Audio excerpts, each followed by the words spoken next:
In today's video, I'm going to teach you why Miro is a game changer for remote teams. We'll explore how it bridges the empathy gap in remote communication, levels the playing field in meetings, supports asynchronous work, and centralizes your tools in one place. Before we get started, make sure to hit like, subscribe, and turn on the notification bell so you never miss a new tutorial. If you find this video helpful, don't forget to drop a comment below. I'd love to hear your thoughts and questions. Remote work often leans on email threads, chat messages, and long documents that strip away tone and context. Miro fixes that by giving your team a shared, visual canvas where ideas are easier to see and understand.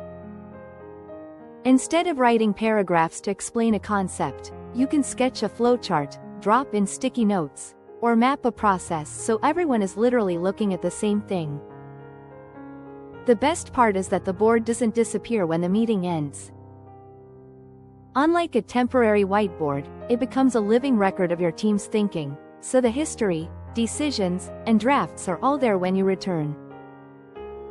That persistent context cuts down on repeated explanations and messy handoffs. Miro also makes virtual meetings more inclusive and effective. If your calls are dominated by a few voices, the built-in voting tool helps the group prioritize ideas quickly and transparently. Private mode lets people add notes without being influenced by louder opinions, which encourages honest input across time zones and personalities. And when attention drifts, the Bring Everyone to Me feature instantly centers everyone on the same part of the board, keeping the discussion aligned during walkthroughs or demos. Asynchronous collaboration is where Miro really shines.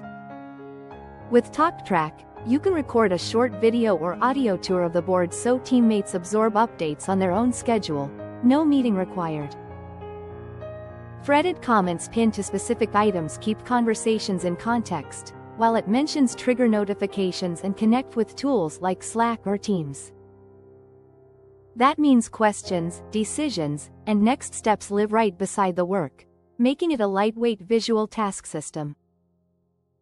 Finally, Miro acts as a single hub rather than a patchwork of separate apps. Planning can happen visually in Miro, while tasks flow straight to systems like Jira, reducing context switching and duplicate effort. Because the workspace is effectively infinite, you can manage strategy, ideation, design, and execution on one board, creating a single source of truth for the full project lifecycle.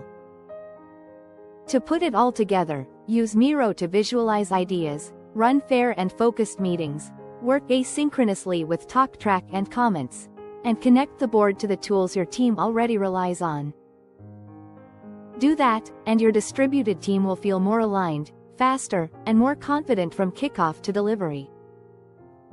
If this tutorial helped you, give the video a thumbs up and share it with someone who might need it. Don't forget to subscribe for more productivity tips and Notion tutorials. Thanks for watching, and I'll see you in the next one.